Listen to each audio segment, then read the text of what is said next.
नमस्कार देवियों और सज्जनों, व्यालोकवाणी में आप सभी का स्वागत है और मैं जानता हूं कि आप सभी को इंतजार होगा आज की महाभारत का। जी हाँ, पिछले 7 एपिसोड में आपने जिस तरह हमें प्यार दिया है, स्नेह दिया है और बढ़-चढ़ कर उस पर टिप्पणियां की हैं, इससे हमें यह तो पता चल गया है कि महाभारत की यह सीरीज आप लोगों को खासी पसंद आती है। हम 10 एपिसोड तक गणेश परिक्रमा कर रहे हैं क्योंकि हमारा मानना है कि जब तक महाभारत को पढ़ने के या किसी भी भारतीय साहित्य वाङ्मय को पढ़ने के जो टूल्स हैं, जो आवश्यक औजार हैं, वो हम नहीं जानेंगे तब तक बड़ा नुकसान होगा। जब मैं जेएनयू में पढ़ता था तो बार-बार मेरी शिक्षकों से भिड़ंत इस बात पर होती थी क्योंकि वो किसी भी प्रश्न में लिख देते थे, examine this by the Marxist tools offered, या इस प्रश्न की विवेचना मार्क्सवादी दृष्टिकोण से करें। मैं कहता था कि मैं मार्क्सवादी दृष्टिकोण से क्यों करूं, मैं इसे व्यालोकीय दृष्टिकोण से क्यों न करूं। तो यह भी एक लफड़ा था। लेकिन शिक्षा है, एकेडमिक्स है, उसके कुछ टूल्स होते हैं। महाभारत के कुछ टूल्स हैं। अगर आप वेद पढ़ेंगे बिना निरुक्त के, आप वेद उसी तरह पढ़ेंगे जैसे हमारे तथाकथित इतिहासकारों ने पढ़े हैं, जैसे डीएन झा ने पढ़े हैं, और अर्थ का अनर्थ, कर्म का कुकर्म कर दिया है। इतिहास का पुनर्लेखन होना ही चाहिए। यह इस सरकार के ऊपर आरोप भी लगते रहे हैं कि वह भगवाकरण कर रही है, और यह हमारी पुरानी मांग भी रही है। आखिर इतिहास का पुनर्लेखन क्यों होना चाहिए? इतिहास का पुनर्लेखन इसलिए जरूरी है कि हमें पता चले कि हमारे यहाँ स्त्री शिक्षा की समृद्ध परंपरा रही है। हमारी ऋषिकाएं लोपा, अपाला, घोषा इत्यादि रही हैं, जिन्होंने मंत्रों का दर्शन किया है। हमें इतिहास फिर से लिखना चाहिए ताकि पता चले कि मुरैना में 64 योगिनी का जो मंदिर है, जिसे शिव संसद कहते हैं, वह 9वीं 10वीं सदी का है, और वह बिल्कुल उसी तरह का है जिसकी नकल कर लुटियन दिल्ली में हमारा वर्तमान, अब वर्तमान संसद भवन तो नहीं, इससे जस्ट पहले जिस संसद भवन में कार्य होता था, वह संसद भवन बनाया गया है। तो क्या यह मान लिया जाए कि लुटियंस की 20वीं सदी की इमारत की नकल 9वीं सदी में हम भारतीयों ने कर ली थी?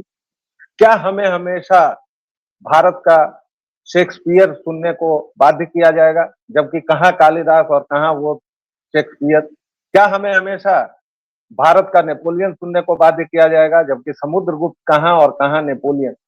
इसलिए इतिहास का पुनर्लिखन जरूरी है ताकि हमें रानी चेन्नम्मा, झांसी की रानी लक्ष्मीबाई, रानी अबक्का आदि के बारे में पता चल सके, और महाभारत और रामायण जिनको मिथक बताया गया है उसका हम मुंहतोड़ जवाब दे सकें। ये मिथक नहीं है, इतिहास है, हमारा रक्त है, हमारे पूर्वजों की गाथाएं हैं, हमारा अपना काल चक्र है, हमारा अपना इतिहास है।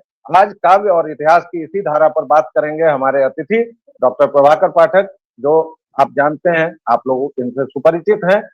तो अब मैं नेपथ्य में आता हूं और माइक उनके हवाले करता हूं। जी। प्रिय श्रोताओं और दर्शकों, हम इससे पूर्व के एपिसोड में इतिहास पर विचार कर चुके हैं कि महाभारत इतिहास है। स्वयं महर्षि ने उसे 5 बार इतिहास कहा है। इस एपिसोड में हम महाभारत के काव्यत्व पर विचार करेंगे। महर्षि ने इसको काव्य भी अपने उपक्रम में 3 बार कहा है। इसलिए मंगलाचरण से, अपने मंगलाचरण से मैं महाभारतीय काव्य को नमन कर रहा हूं, आपके समक्ष उसकी काव्यीयता प्रस्तुत कर रहा हूं। मंगलाभूषितम नित्यम लोकानुग्रहकारिणम पदविन्यास वैचित्र्यम सत्यम शुभम सुविस्तरम इतिहास प्रदीपेन कलिमल त्रास विनाशनम, इतिहास प्रदीपेन कलिमल त्रास विनाशनम ब्रह्मणा, ब्रह्मणा ब्रह्मा से, ब्रह्मणा संसितम काव्यम वंदे महाभारत। मैं ऐसे महान महाभारत ग्रंथ को नमस्कार करता हूं जो अपनी संपूर्ण काव्यता में संपुष्ट है। कैसे? तो सुने। मंगलाभूषितम, यह काव्य मंगल से आभूषित है, मंगल से चमत्कृत है, मंगल से शोभान्वित है, मंगल से परिपूर्ण है। हमारे यहाँ शिव को मंगल कहा जाता है। आपने सुना होगा गोस्वामी तुलसीदास का कि यह प्रिय चौपाई आपको याद भी होगी, सबको याद होगी। मंगल भवन अमंगलहारी, द्रवौषध सरस अजर विहारी। तो महाभारत में शिवत्व है, यह घोषित सबसे पहले करते हैं व्यास कि यह मंगलमय है। पाश्चात्य काव्य शास्त्री भी कहते हैं कि काव्य में सत्य, शिव और सुंदर की स्थापना होनी चाहिए, जिसे हमारे यहाँ सत्यम शिवम सुंदरम कहा जाता है। उसको way the truth, the good, the beautiful कहते हैं। उनके यहाँ गुड हमारा जो है वो शिवम है। तो मंगलाभूषितम, यह महाभारत मंगल से आभूषित है। हमारे यहाँ यह भी वेदों में कहा गया है, आरोह भद्रा कृतवो जंतु विश्वतः, समस्त दिशाओं से, विश्व की समस्त दिशाओं से हमारे पास मंगल ही आए। एक कवि अपने काव्य में लोक मंगल की साधना करते हैं। गोस्वामी तुलसीदास ने कहा है, कीरति भानिति भूति फल सोई, सुरसरी सम सब कहीं तो हुई। वही कृति यानी वही रचना, वही बोलना, भानिति भूति जीवों के लिए, प्राणियों के लिए अच्छी है। वही कृति, वही रचना, वही वाणी सभी जीवों के लिए, प्राणियों के लिए अच्छी है कि जिस वाणी से, जिस मुक्ति से गंगा की तरह सबका कल्याण हो। जैसे गंगा स्नान से हमारे यहाँ यह मानित है कि हमारे शरीर और मन दोनों पवित्र हो जाते हैं, वैसे ही कवि, प्रत्येक कवि को यह करना चाहिए। व्यास ने घोषणा की है, महर्षि ने, व्यास ने घोषणा भी की है कि सर्वेषां कवि मुख्यानाम उपजीव्यम भविष्यति। जितने भी मुख्य प्रमुख विश्व प्रसिद्ध कवि होंगे उन सब के लिए यह महाभारत जो है उपजीव्य काव्य होगा। मतलब इस काव्य से उनकी आजीविका का निर्माण होगा। बंधु ध्यान दीजिए, इस काव्य से उनकी आजीविका का निर्माण होगा, यानी इसके आधार पर, इसके प्रकाश में वे जो अपनी काव्य रचना करेंगे उससे उन्हें अर्थ की भी प्राप्ति होगी, यह कहना है। आगे चलकर मैं फिर इसकी व्याख्या करता हूं इसी मंगलाचरण के श्लोक में। लोकानुग्रह कारणम, आपने समझ लिया, मंगलाभूषितम नित्यम, प्रतिदिन मंगल करेगा यह काव्य। इसका पाठ करेंगे आप तो अफवाह महाभारत रखने से, हम लोगों ने चर्चा की है, घर में महाभारत रखने से कलह का सृजन होता है, ये गलत है। नित्यम मंगलाभूषितम नित्यम लोकानुग्रह कारिणम, और लोक पर अनुग्रह करने वाला काव्य है।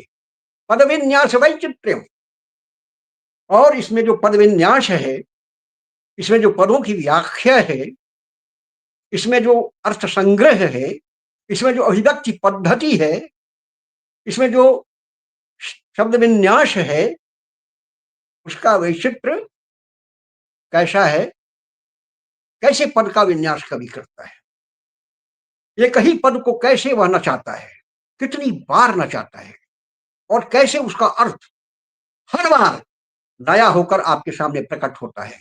एक ऐसा कवित्व बैताल भट्ट का मैं आपको सुनाता हूं, जिससे आपको ये बात समझ में आ जाएगी। यह भी प्रसिद्ध है। एक शब्द है मर्द, और इस मर्द का कितना पद विन्यास कितनी बार सुनाता है कवि, कितनी बार आप उस अर्थ में प्रवेश करते हैं। देखिए, मर्द शीर्ष पुनि नवे, मर्द विनम्र होता है, मर्द जाने सन माने, मर्द आदमी को पहचानता है, उसका सत्कार करता है। मर्द खिलावे खाए मर्द बातें पहचाने, कहे हौसलादार मर्द पर विपत न आवे, मर्द पड़े जब फंड मर्द को अर्ध छुड़ावे। धरि धीरज घहरात हैं दुख विपत्ति के गर्द में।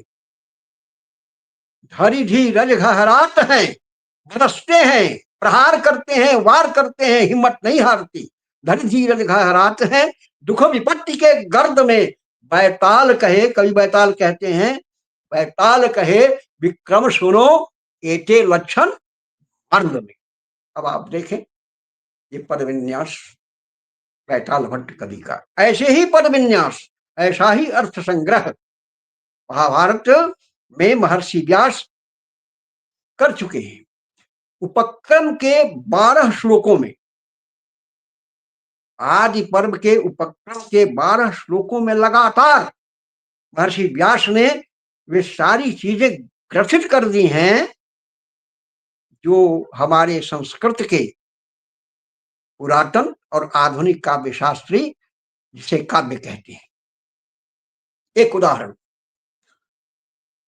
हमारे आचार्य विश्वनाथ संस्कृत के बहुत बड़े प्रसिद्ध काव्य शास्त्री हैं। वे कहते हैं वाक्यं रसात्मकम काव्यम,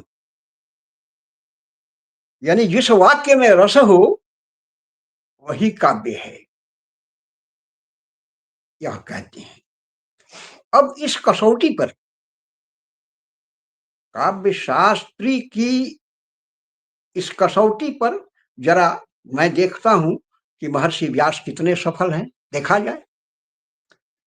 श्रीमद् भागवत में एक श्लोक है उनका, वाक्यम रसात्मकम, आप ध्यान दें,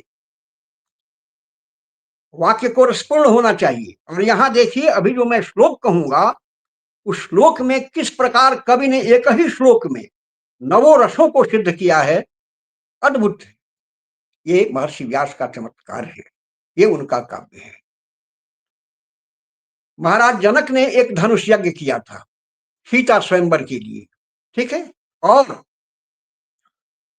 कंस ने भी एक धनुष यज्ञ किया था, किस लिए?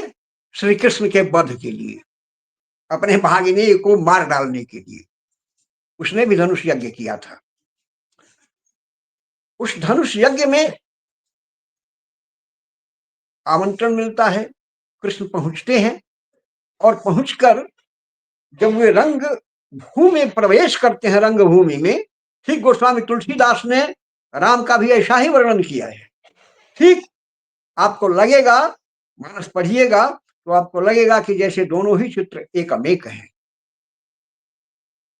कृष्ण बलराम के साथ प्रवेश करते हैं रंगभूमि में, तो वहां महर्षि व्यास लिखते हैं, क्या लिखते हैं भाई? मल्ला नाम सनिर्णांग नरवर स्त्रीरांग स्मरो मूर्तिमान। मल्ला नाम सनिर्णांग नरवर स्त्रीरांग स्मरो मूर्तिमान। गोपानाम स्वजनों शताक्षित भुजाम शास्ताम स्वपित्रो शिशु। मृत्युर्भोजपते विराट विदुषाम, मृत्युर्भोजपते विराट विदुषाम तत्पं परम योगिनाम वृष्णीनाम परदेव तेति विदितो रंगः गतः। रंगः रंगभूमि में, रंगः गतः साग्रजः। कृष्ण जो रंगभूमि में धनुष यज्ञ के समय प्रवेश करते हैं कृष्ण बलराम के साथ, तो उसका वर्णन करते हैं महर्षि व्यास। क्या कहते हैं भाई? कि मल्ला नाम शनिर, वीर रस। कृष्ण प्रवेश करते हैं जब रंगभूमि में, तो देखते हैं वहां जितने भी योद्धा हैं, जितने भी राक्षस हैं, जितने भी कंस के परिजन हैं, जितने भी कंस के भक्त वहां असुर हैं, वे क्या देखते हैं भाई? मल्ला नाम शनिर। तो योद्धा है कंस के, वे देखते हैं कि अरे इसकी भुजाएं तो पत्थर की तरह है, पत्थर सी हो मांसपेशियां, लोहे से भुजदंड अभय। अब देखिए कितना प्रभावित किया है व्यास ने कवियों को। दिनकर की पंक्ति में बोल रहा हूं रश्मि रथी से, पत्थर सी हो मांसपेशियां मल्ला नाम शनिर। इसका अनुवाद है कि नहीं? पत्थर सी हो मांसपेशियां लोहे से भुजदंड अभय। कृष्ण प्रवेश करते हैं रंगभूमि में, तो जो धामों को दिखाई पड़ता है कि अरे बाप रे बाप, ये तो मार डालेगा, पीस डालेगा, कचूमर निकाल देगा। इसकी बाहें तो लगता है कि पत्थर की तरह बनी है। जो राजा हैं वहां, राजा जो हैं उस रंगभूमि में, वो समझते हैं कि अरे ये तो विराट राजा है, ये तो चक्रवर्ती है, नरांग नरवरः। जो राजा है वे समझते हैं कि यह चक्रवर्ती आ रहा है हमारे सामने, एकदम इठलाता हुआ, मचता हुआ है। सिंह ठवनी इत उत्चितौ धीर वीर बलकुन। जैसे अंगद रावण के दरबार में प्रवेश करता है, वैसे ही कृष्ण प्रवेश करते हैं यहाँ कंस के दरबार में, कंस की रंगभूमि में प्रवेश करते हैं। सिंह ठवनी, सिंह की तरह, सिंह की विशेषता है ना, सिंह तोड़कर अपने पंजे रखता है, इसीलिए पुरुष की चाल की उपमा सिंह से दी जाती है, स्त्री की चाल की उपमा हाथी से दी जाती है, इसलिए कि स्त्री अपने पांव जमा कर रखती है, पांव जमा कर रखती है, मजबूती से रखती है। सिंह को चूंकि बराबर उछलना है शिकार पर, वो हमेशा शिकार उसकी दृष्टि में रहता है, इसलिए सिंह अपना पंजा जो रखता है वो तौल कर रखता है कि हमें आगे बढ़ना है। श्री कृष्ण इसी तरह बढ़ते हैं। नरांग नरबरः स्त्रीणांग स्मरो मूर्तिमान। देखा, मल्ला नाम असली वीर रस, और राजाओं के बीच चक्रवर्ती, ये भी उत्साह, यहां भी वीर रस ही है। लेकिन अब देखिए, स्त्रीणांग स्मरो मूर्तिमान, और स्त्रियां जो रंगभूमि में है वे देखिए साक्षात कामदेव है। अरे, श्रृंगार रस साक्षात कामदेव है। स्त्रीणांग स्मरो मूर्तिमान, और गोपानां स्वजनो सताम, जो गोपवाल हैं, जो गोप हैं, जो नंद हैं, नंद के साथ जो लोग गए हैं, वे लोग समझते हैं कि तो अपना आदमी है, अपने प्राण है। वात्सल्य रस गोपानां स्वजनो शतांग क्षितिभुजांग, और जो दुष्ट राजा हैं, असतांग क्षितिभुजांग, जो दुष्ट राजा हैं, जो असुर हैं, वे क्या देखते हैं कि हमारा शासक है, शास्ता स्वपित्रो, शास्ता रौद्ररस, ये हमारा शासक है, इसका अनुशासन मानना होगा। जो दुष्ट असुर है, जो दुष्ट राजा है, विषम शास्ता स्वपित्रो शिशु, और नंद है, नंद के साथ जो आयु प्राप्त, अवस्था प्राप्त महिलाएं हैं, वे समझते हैं कि तो बालक है, अपना शिशु है। स्वपित्रो शिशु मृत्युर्भोजपति, भयानक रस, मृत्युर्भोजपति, कंस भोजपति, भोजवंश का राजा था ना वो, मृत्युर्भोजपति, कंस साक्षात कृष्ण में मृत्यु देखता है अपनी,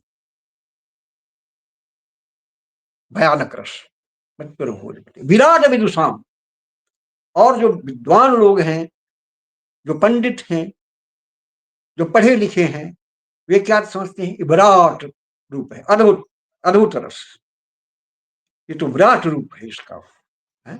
वही बात है, जिह्वा से करती ज्वाल सघन सांसों में पाता जन्म पवन, जो आप पहले सुन चुके हैं।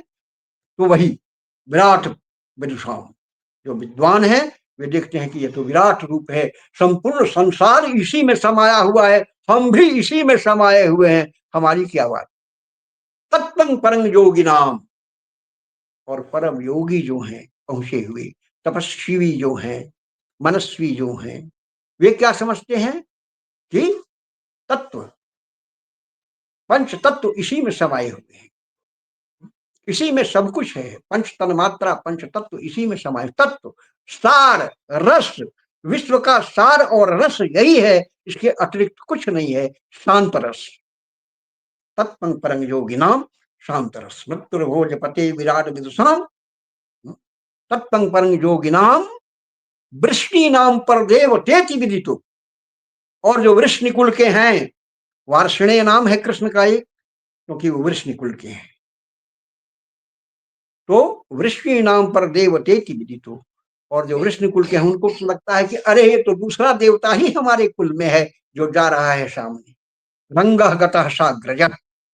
तो आपने वीर देखा, रौद्र देखा, अद्भुत देखा, भयानक देखा, शांत रस देखा, वात्सल्य रस देखा, भक्ति रस, नव रस, ये है व्यास, ये है काव्य। इतिहास क्या है? इतिहास मनुष्य की इच्छाओं और आकांक्षाओं का मूर्त स्वरूप है। लेकिन काव्य क्या है?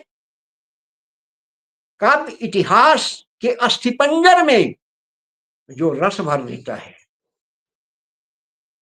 जो चांचल्य भर देता है, जो अभिव्यक्ति भर देता है, जो औदात्य भर देता है। इतिहास तब तक उदात्त नहीं होगा जब तक उसमें काव्य नहीं आएगा। राणा प्रताप युद्ध कर रहे हैं, यह इतिहास है। राणा प्रताप ने अपनी तलवार से शत्रु को मार दिया, यह इतिहास की पंक्ति है। लेकिन काव्य की पंक्ति क्या है, सो सुनिए। लड़ रहे हैं हल्दी घाटी में राणा प्रताप, और श्याम नारायण पांडे कवि इसका वर्णन करते हैं। क्षण क्षण प्रताप का गर्जन सुन सुन भीषण रहो बाजों के, क्षण क्षण प्रताप का गर्जन सुन सुन भीषण रहो बाजों के, और कफन कांपते थे। गौर कीजिए, क्षण क्षण प्रताप का गर्जन सुन सुन सुन भीषण रहो बाजों के, और कफन कांपते थर थर घर में भयभीत बजाजों की। यह है काव्य। इतिहास है ना हल्दी घाटी का युद्ध, और उसमें काव्य देखिए क्या है। राणा प्रताप लड़ रहे हैं शत्रु से, और उनकी तलवार चल रही है, तो शत्रु अभी कट भी नहीं रहा है, मर भी नहीं रहा है, लेकिन उस तलवार की चमक और भय आतंक से बनियों के घर में जो कपड़े रखे हुए हैं, जो कफन के लिए उनको मिलेंगे, वे कांप रहे हैं। अरे बाप रे, हमको अब इसका कफन बनना पड़ेगा, जो मरेगा शत्रु से। ये है आतंक। भय और आतंक में यही अंतर है ना। भय मां है, भय आंगन है, और आतंक पिता है। समझिए, आतंक पिता है, आतंक आकाश है। जो अनुपस्थिति में भी आपको डराता है, वो आतंक है। मां क्या करेगी, मां आंगन है, जैसे आंगन में आपको डर नहीं लगता है। आतंक और भय में यही अंतर है। राणा प्रताप का आतंक है, भय जो है सो है, लेकिन आतंक है कि उनके आतंक से शत्रु कल्पना करता है कि मैं मरा और मुझे कफन मिला। ये एक काव्य है। इतिहास घटनाओं और तिथियों को बतलाता है, वो बयानबाजी है। लेकिन काव्य, उसमें जब अलंकार, छंद, रस, अभिव्यक्ति कौशल, पर विन्यास जो मैंने कहा, वो सब जब भर देता है, तो वो काव्य समर्पित होकर इतना आकर्षक हो जाता है कि उस समय हम इतिहास भूल ही जाते हैं, उसी में मग्न हो जाते हैं, उसी में लीन हो जाते हैं। इसलिए काव्य के लिए एक आपको मैंने एक आचार्य का उदाहरण दिया था ना, वाक्यम रसात्मकम काव्यम, और उसके लिए मैंने व्यास के श्लोक को उद्धृत किया था श्रीमद् भागवत से।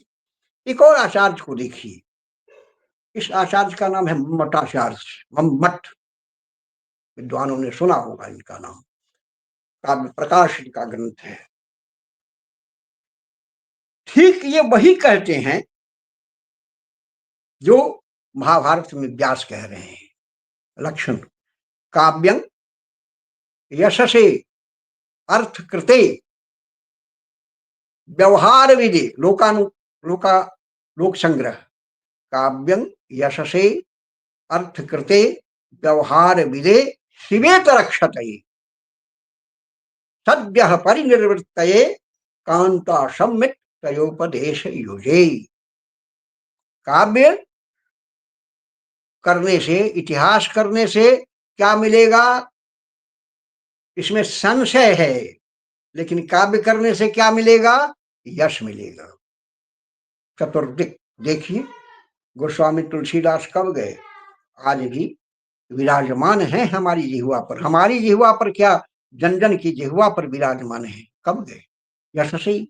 अर्थ कृते, और अर्थ भी देगा। अर्थ का मतलब काव्यार्थ भी, और अर्थ का मतलब द्रव्य भी, दोनों। ऐसा ही लिखते हैं कि इस जीव लोक के 6 सुख हैं। इस जीव लोक पर जब आदमी आता है, तो उसे 6 सुख जो मिलते हैं, वो क्या है, अर्थागमो नित्य। व्यास को अर्थ से क्या मतलब ऋषि मुनि को, लेकिन देखिए वो कहते हैं कि अर्थागमो नित्य मनोगीता च, रोज पैसा आना चाहिए, ये नहीं कि 1 महीना के बाद आया है तो फर्स्ट वीक में जो है कैपिटलिस्ट है, सेकंड में जो है सो हम सोशलिस्ट हैं, थर्ड में कम्युनिस्ट हैं और फोर्थ में टेररिस्ट हो जाते हैं। ये नौकरी है। लेकिन ऐसा व्यक्ति जो रोज कमाता है कुछ न कुछ, अर्थागमो नित्य, वही सुखी है। अरोगिता च, जो स्वस्थ है। प्रिया च भार्या, भार्या उसकी प्रिया है, प्रिया ही नहीं प्रियवादिनी भी है। प्रियवादिनी च वश्य सपुत्रो, और पुत्र जो है वश में रहे।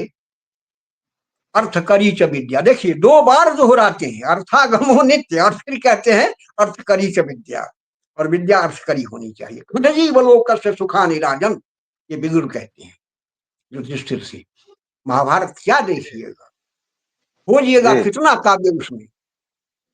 जी तो यह यश से मम्मट ने कहा अर्थकृते व्यवहार विदे, और व्यवहार भी सिखाएगा ये, किससे कैसा व्यवहार करें, किससे कैसा व्यवहार करें। सठे साध्यम निवाचर, सज्जन जो है उसके साथ सज्जनता हमारी रहेगी।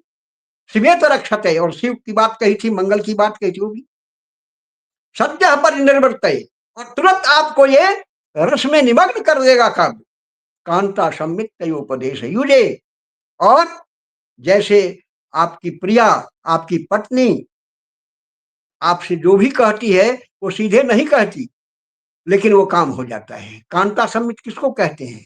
3 तरह के आदेश होते हैं। आदेश प्रभु सम्मित, मालिक की तरह कहा, एक गिलास पानी लाओ, ये प्रभु सम्मित है। सुहृद जी सम्मित क्या है? सुहृद सम्मित है कि भैया अरे मित्र जरा 1 गिलास पानी लाओ।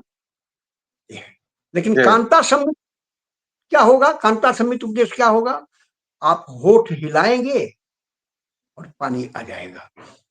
ये कांता सम्मित उपदेश है। हमारे यहाँ 3 प्रकार के उपदेश कहे गए हैं। उसमें काव्य वही कहते हैं मम्मट कि कांता सम्मित तयोपदेश उजे। इस पर एक प्रसंग मैं आपको सुनाता हूं, बाणभट्ट का। कांता सम्मित तपोपदेश युजे की व्याख्या तो बहुत होगी, लेकिन आपको स्पष्ट करने के लिए मैं एक कथा प्रस्तुत कर रहा हूं। बहुत संक्षिप्त है, 1-2 मिनट का है। बाणभट्ट अपना ग्रंथ लिख रहे थे कादंबरी। लिखते लिखते व्याधिग्रस्त हो गए। अंतिम क्षण में काव्य था, व्याधिग्रस्त हो गए, बीमार हो गए। बीमार हो गए तो काव्य को पूरा होना है, भाई कैसे होगा। 2 पुत्र थे उनके, उन दोनों पुत्रों को बुलाया उन्होंने। बुलाया और कहा कि पुत्र सुनो, मैं तो मर रहा हूं, जा रहा हूं, ये काव्य पूरा कौन करेगा? दोनों ने कहा कि आप पिताजी जिसको आदेश देंगे वो करेगा। बड़े बेटे को कहा बाणभट्ट ने कि ठीक है बेटा, ऐसा करो कि देखो ये वातायन जो है खिड़की, इससे आगे एक पेड़ मुझको दिखाई पड़ रहा है, उसके संबंध में तुम कहो कि उसकी क्या स्थिति है। बड़े बेटे ने कहा शुष्कं काष्ठं तिष्ठत्यग्रे, आगे सूखा ठूंठ बिलख रहा है, रो रहा है अपने दिन पर। बड़े बेटे ने कहा, बाणभट्ट ने कहा कि बेटे बैठ जाओ। फिर छोटे बेटे को कहा कि बेटा तुम देखो वहां क्या है, खिड़की से क्या दिखाई पड़ रहा है तुमको? छोटे बेटे ने कहा नीरस तरुरे विलसति पुरतः, पिताश्री आगे मुझे ऐसा दिखाई पड़ रहा है कि एक वृक्ष जो रसहीन है, फिर भी रसहीन होने के बावजूद यह मुझे दिखलाई पड़ता है कि वह विलस सकता है, जग सकता है, उसमें संभावनाएं हैं। बाणभट्ट ने कहा कि पुत्र तुम्हें ही मैं आदेश देता हूं कि मेरी कादंबरी को पूरा करोगे। क्यों भाई, ऐसा क्यों? क्या अंतर हो गया? अंतर हो गया ना। एक व्यक्ति कहता है इतिहास, इतिहास कहता है कि सूख गया है, शुष्कं काष्ठं तिष्ठत्यग्रे, और दूसरा व्यक्ति कहता है काव्य। नीरस भी वही ठीक है, नीरस का भी अर्थ वही है रसी, लेकिन नीरस कहने से क्या होता है? रस, रस शब्द आता है, नीरस में रस शब्द है, वहां अटकेगा आदमी। अरे भाई, ग्लास में मान लीजिए आधा ग्लास पानी कोई ले आता है और पूछता है कि इसमें क्या है। कोई कहता है कि ग्लास आधा खाली है। ये इतिहास है, ये इतिहास है, ग्लास आधा खाली है। और कोई जी कहता है कि आधा भरा हुआ है ग्लास, तो यह काव्य है। वही बात वहां है बाणभट्ट के संदर्भ में, कादम्बरी के संदर्भ में, कि छोटे बेटे को कहते हैं कि हाँ तुम काव्य लिख सकते हो, ये मेरा बेटा जो है वो इतिहास लिखने वाला है। ये है महाभारत, ये है महाभारत की काव्यता। और मुझे आप लोगों से, आप लोगों ने जितनी बातें सुनी मुझसे, उसमें यह कहना है कि भारत, महाभारत ऐतिहासिक काव्य भी है और काव्य इतिहास भी है। मैं इस तरह से इसको देखता हूँ। हाँ, जी व्यास ने जब व्यास ने जब इसे लिखा तो ले गए ब्रह्मा के पास। ब्रह्मांडम संसितम, मैंने कहा था ना कि ब्रह्मा ने इसे प्रमाणित किया, प्रमाण दिया, सर्टिफिकेट दिया व्यास को कि हाँ तुमने इसे काव्य कहा है, इसलिए यह काव्य होगा। ब्रह्मा ने उन्हें पुरस्कृत किया, ब्रह्मा ने उन्हें यह बात कही। तो ब्रह्मा के द्वारा अनुशंसित, जैसे गोस्वामी तुलसीदास ने जब रामचरितमानस लिखा तो पंडों ने बड़ा तंग किया उनको वाराणसी में। कहा कि अरे इसने तो इसे भाषा में लिख दिया है, बड़ा मूर्ख है, ये तो अब हम लोगों की रोजी खा गया, रोजी रोटी खा गया, सब लोग रामायण को जानेंगे, ये तो अच्छी बात नहीं है। पंडों ने बड़ा तिरस्कार किया उनका। अंत में वे लोग गए, उस समय काशी के वेदांती प्रमुख विद्वान थे मधुसूदन सरस्वती, उनके पास ले गए रामचरितमानस और कहा कि महाराज देखिए, ये आकर किसने क्या नष्ट भ्रष्ट कर दिया है, इस तरह से लिख दिया है, रामायण को भाषा में लिख दिया है। मधुसूदन सरस्वती ने देखा, उसे हाथ में लिया, दो चार पृष्ठ उल्टा पढ़ा, बस दो चार पृष्ठ उल्टे पढ़े, उलट पुलट कर देखा, और जो मूल प्रति गोस्वामी जी की थी हाथ से लिखी हुई, उस रामचरितमानस पर उन्होंने लिखा। जैसे ब्रह्मा ने महाभारत को प्रमाणित किया, वैसे मधुसूदन सरस्वती ने रामचरितमानस को प्रमाणित किया। क्या लिखकर? त्वया, ब्रह्मा ने कहा त्वया च निर्मितम काव्यम तस्मात् काव्यम भविष्यति, ये ब्रह्मा ने कहा व्यास को।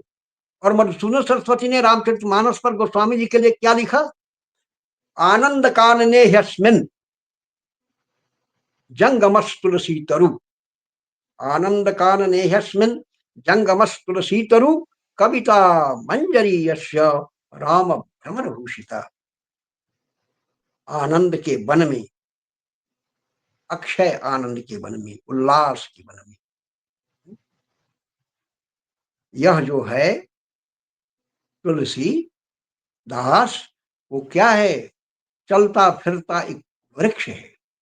जंगमस तुलसी तरु, तुलसी का चलता हुआ, ये तुलसी नाम नहीं है इसका, ये तुलसी का एक चलता फिरता वृक्ष है, जिसमें, जिसकी कविता में, कविता मंजरी यस्य, जिसकी कविता में जो मंजरियां लगी हैं उस पर राम नाम के भंवरे मड़रा रहे हैं। और हस्ताक्षर कर दिया जी मधुसूदन सरस्वती ने प्रमाणित।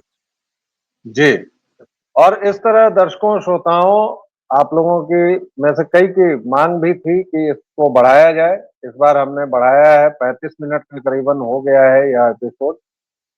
तो आप लोगों की भी जिम्मेदारी बनती है कि और भी दर्शकों को जोड़ें, जुड़ाएं और साथ में पढ़ें। इस बार अगला जो एपिसोड होगा वह काल निर्धारण होगा महाभारत का। और उसके बाद हम लोग कथा सूत्र में प्रवेश करेंगे। कथा सूत्र में जब प्रवेश हो जाएगा हमारा, तो उसके बाद हो सकता है नहीं, हम लोग ये भी करेंगे कि सप्ताह में 2 या कम से कम 2 एपिसोड करें, 3 भी कर सकते हैं, वह देखा जाएगा। फिलहाल आपको और क्या-क्या जानना है महाभारत के बारे में, अपने प्रश्न, अपनी राय सब कुछ देते रहें। व्यालोक वाणी पर जितना स्नेह और प्रेम आप लोग बरसाते रहें, प्लीज़ बरसाते रहिए, लाइक, शेयर और सब्सक्राइब करते रहिए। हमें इस बारिश में आपके स्नेह की भीगने में बड़ा मज़ा आता है साहब। और जैसा कि आप जानते हैं मेरी पंच लाइन, लेंगे एक छोटा-सा विराम, फिर हाज़िर होंगे, फिर उपस्थित होंगे। तब तक के लिए जय जय सिया राम।